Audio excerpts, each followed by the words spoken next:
Amém. Apocalipse capítulo 14. Já lemos os 20 versos, mas nesta manhã nós vamos ficar só com 2 versículos, a primeira voz.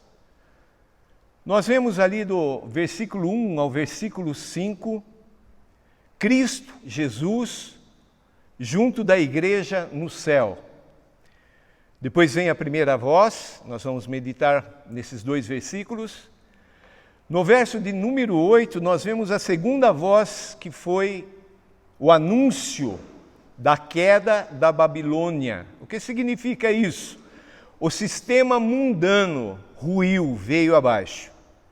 Do verso 9 ao 12, nós vemos a terceira voz. Os adoradores são condenados. Os adoradores da besta, do diabo, são condenados. Depois nós vemos no verso 14 a quarta voz, a felicidade, bem-aventurados aqueles que morrem em Deus, coisa maravilhosa. Depois nós vemos a colheita, Deus vai colher os justos para viver eternamente com Ele. E nos versos 17 a 20, nós vemos o castigo final dos ímpios, a ira, a cólera de Deus.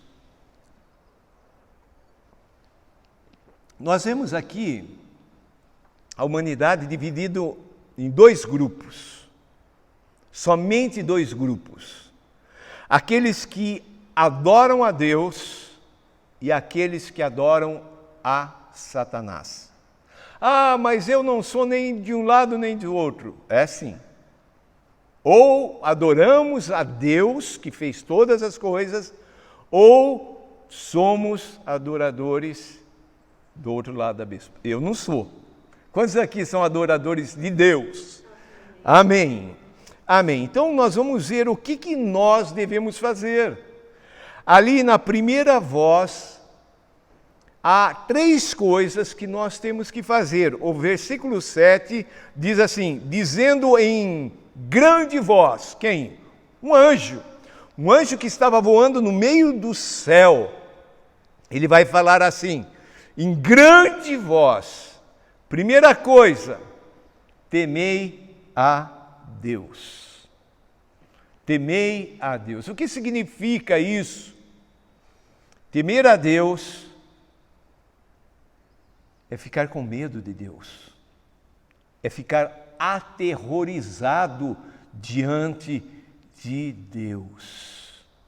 Mesmo que a gente fale assim, não, mas é temor, não é medo, é a mesma palavra no original grego. Fobia, medo. Ter medo de Deus. Eu sei que a sociologia, a psicologia moderna, fala assim, não, antigamente a criança tinha medo dos pais, isso não dá certo, tem que... tudo papo furado. A gente vê uma geração perdida. E muitas vezes dentro das igrejas, nós encontramos um povo que não teme mais a Deus, que não tem medo mais de Deus, que afronta Deus. Se verdadeiramente eu tenho medo de Deus, é isso que o anjo está gritando para que façamos, eu tenho que ter essa consciência. Deus, Ele no trono, Ele vê tudo, Ele sabe de tudo. Não tem como eu venha fazer alguma coisa em que Deus não esteja vendo. A pessoa pode fazer, no escurinho. Ela pode fazer aquilo e falar, ninguém está vendo, Deus está vendo. Há uma história de um pai que levava todo domingo de manhã o filho para a igreja, mas ele mesmo não ia. Ele morava no sítio, levava a criança, deixava a criança e depois saía. E num domingo ele pegou o filho e voltando para casa, ele passou num outro sítio e havia um pé de laranja, com muitas laranjas. Ele parou o carro e falou: filho, espera aí que eu vou pegar umas laranjas ali. Passou por entre o arame farpado e estava apanhando a laranja quando o filho do carro gritou: pai, tem gente vendo! E aquele homem largou as laranjas, saiu correndo, passou pelo fio, montou no carro e falou: aonde, aonde? E aquela criança apontou: Deus está vendo. Deus vê tudo. Deus ouve tudo. Sabe aquela pessoa que gosta de falar mal da outra pessoa nas costas? Ela pensa, ninguém, mas aí ela fala assim ainda, mas não conte para ninguém. Eu não quero que ninguém saiba. Pobre coitado, Deus está ouvindo tudo, vendo tudo. Quem teme ao Senhor não senta diante de uma televisão, diante de um celular e fica vendo coisas indevidas, pensando, ninguém está vendo, Ele vê tudo. Quem teme a Deus tem uma consciência clara, não adianta. O salmista falou, se eu subir no alto da montanha, se eu descer no mais profundo do mar, ali tu estás, não tem como esconder nada de Deus. Isso, em primeiro lugar, é uma segurança para nós. Porque tem pessoas que falam da gente, sabia disso? Tem pessoas que vão falar, mas Deus está vendo tudo, Deus sabe tudo, fica tranquilo. E a segunda coisa, eu tenho que temer e não falar, e não fazer coisas que desagradem a Deus. Então a primeira coisa, temer a Deus. A segunda coisa que o anjo falou em alta voz é que nós devemos dar a Deus glória, ou seja, glorificar a Deus. Não é só no domingo, no louvor aqui que nós estamos glorificando a Deus. Todos os dias, em todos os momentos. Tem cristão que pega a Bíblia e esquece durante a semana, daí domingo. Tem uma historinha, não sei se é verdade, né? Que uma família convidou o pastor para ir jantar. E daí o pastor foi lá jantar, tal, e foi embora. Depois, no outro dia, a mulher falou para o marido, olha, aquela colher assim, sumiu aqui de casa. Eu estou achando que foi o pastor. Mas ficou com medo de falar com o pastor, né? Depois de algum bom tempo, ela estava mexendo na Bíblia dela, a colherzinha estava embaixo da Bíblia. Então a gente precisa tomar cuidado, não é? Ler a Bíblia, orar, adorar a Deus. Ali em casa, toda manhã, eu, Miriam e Daniel vai, pega um bumbinho, assim de dois, aquele dois, senta. E é interessante que o cachorrinho nosso, muitas vezes é o primeiro que chega. A gente chega, ele já está sentadinho esperando. Não é? Ou então eu sento, pego o violão, ele corre e latir para Miriam, está na hora da devocional. Não é? E ele senta ali juntinho e a gente louva a Deus. E é gostoso porque a gente tem a liberdade de cantar músicas que muitas vezes já não se cantam mais, não é? Na igreja, ou cantar cânticos novos e orar, e é tão bom, não é? Então, dar glória a Deus, glorificar, reconhecer o esplendor de Deus, o brilho de Deus, a excelência de Deus, a majestade de Deus,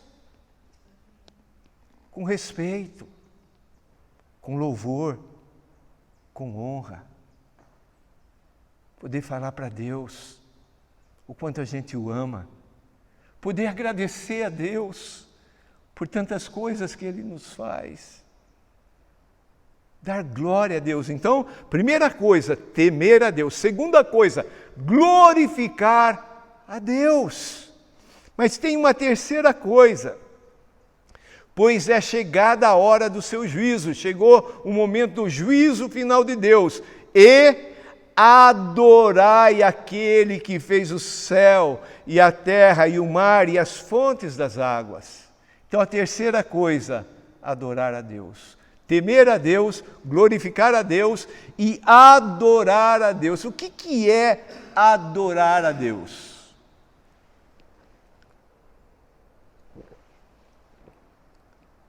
Não é somente um momento no culto.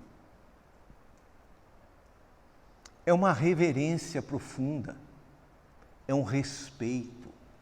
Lá no Antigo Testamento, o profeta diz: o Senhor está no seu santo templo, cale-se diante dele toda a terra. Reverência. Reverência, eu não sei se alguém já foi num tribunal. Hoje eu nem sei, hoje acho que nem é mais assim, sei lá. Mas a gente ficava com medo do juiz. Alguém já foi em audiência assim?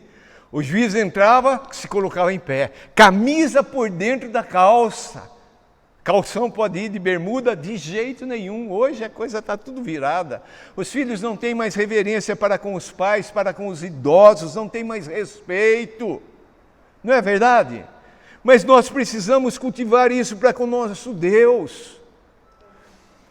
E o que significa adorar? Beijar a mão.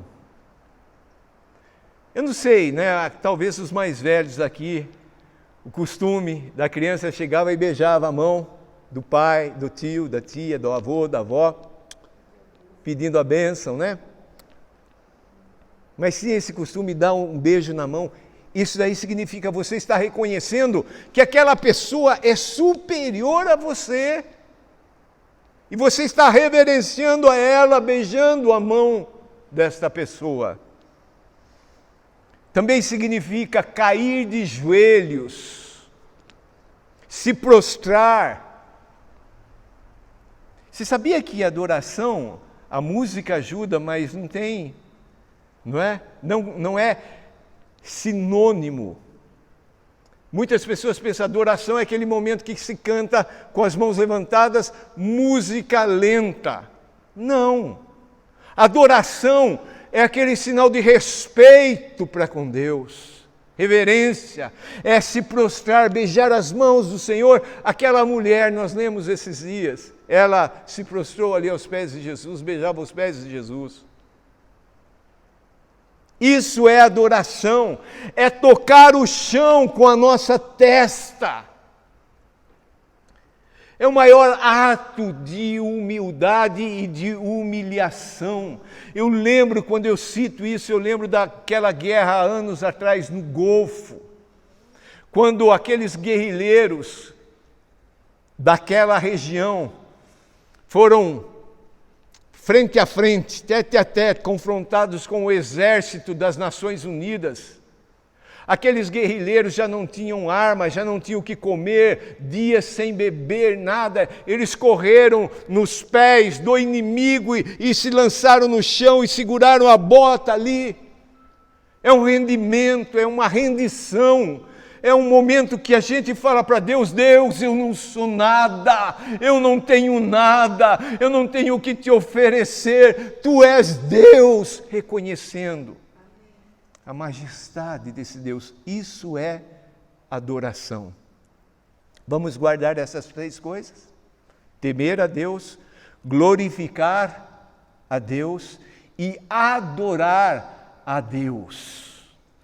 Adorar a Deus, temer a Deus, glorificar a Deus, a nenhuma outra pessoa, a nenhum outro ser, é tudo para Deus. A palavra Deus aqui no grego é Theos, o Deus criador, o Deus que cuida de tudo, o Deus que te ama, o Deus que enviou o único filho que Ele tinha para morrer por você lá na cruz. Ele te comprou, Ele te resgatou, Ele te redimiu, Ele pagou o preço com o sangue de Jesus lá na cruz.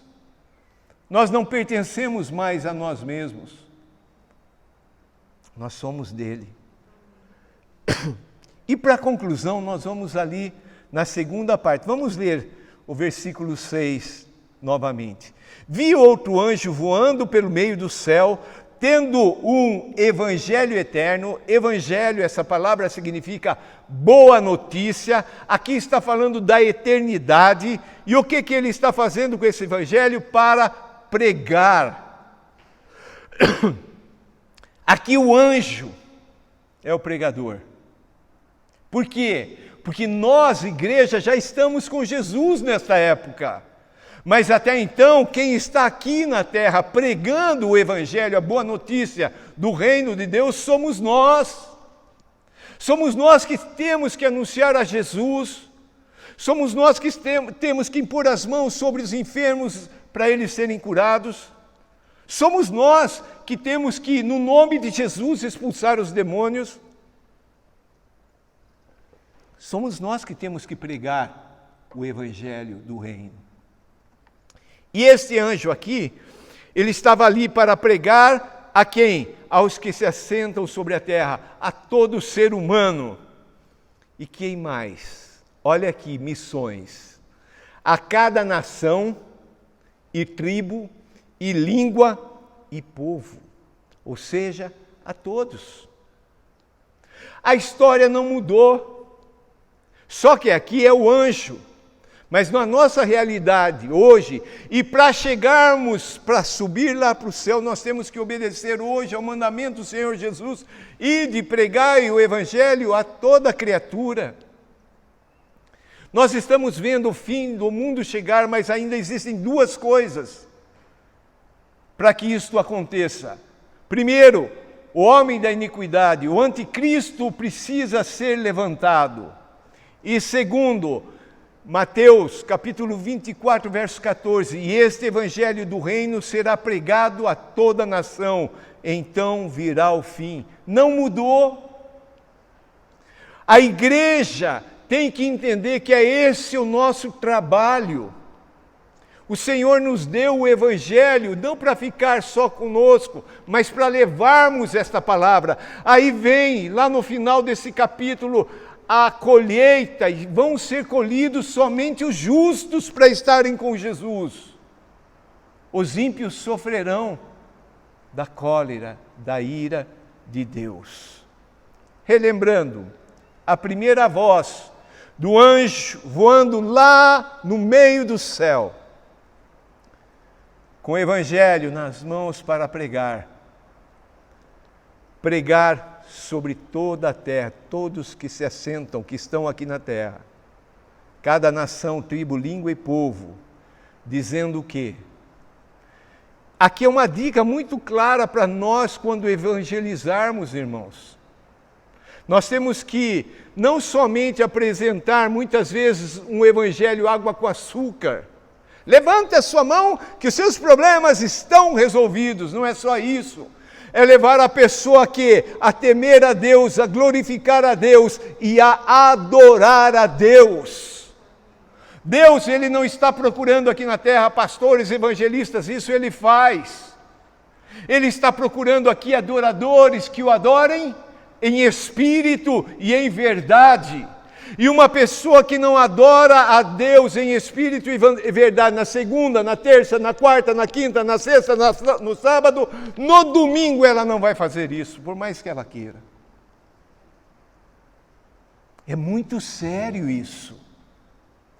E aí a gente para pensar um pouquinho, né? Cada um individualmente. Eu temo a Deus. Eu tenho a consciência de que Deus é onipresente, Ele está aqui, que Deus é onisciente, Ele sabe de tudo.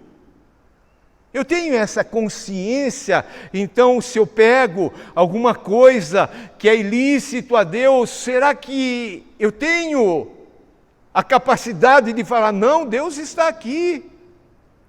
Ou pensar assim, você vai assistir alguma coisa, Deus está sentado aqui. Você assistiria aquilo com Deus ao seu lado, com Jesus ao seu lado, com o Espírito Santo? Isso é o temor a Deus. A segunda coisa, eu tenho glorificado a Deus ou eu só vou a Deus quando eu estou precisando de alguma coisa? É só pedir, não é?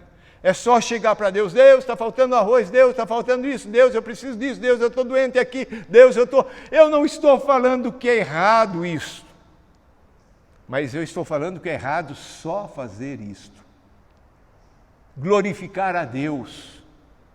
Nós, nesta manhã chuvosa, nós estamos aqui por quê? Para glorificá-lo? Amém? Estamos aqui para glorificá-lo. Você glorifica Ele, aqueles que têm o trabalho secular, lá no trabalho secular?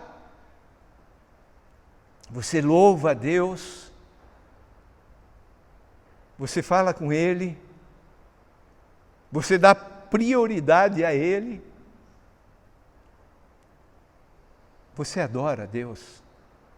Qual foi a última vez que você se colocou ajoelhado diante de Deus, em lágrimas, adorando Ele, falando para Ele, não pedindo, só falando para Ele: eu te adoro, eu te louvo, eu quero te engrandecer, obrigado, Senhor.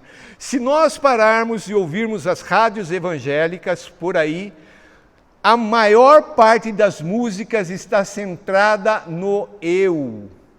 Eu consigo, eu posso, Deus faz para mim, a minha casa, a minha família.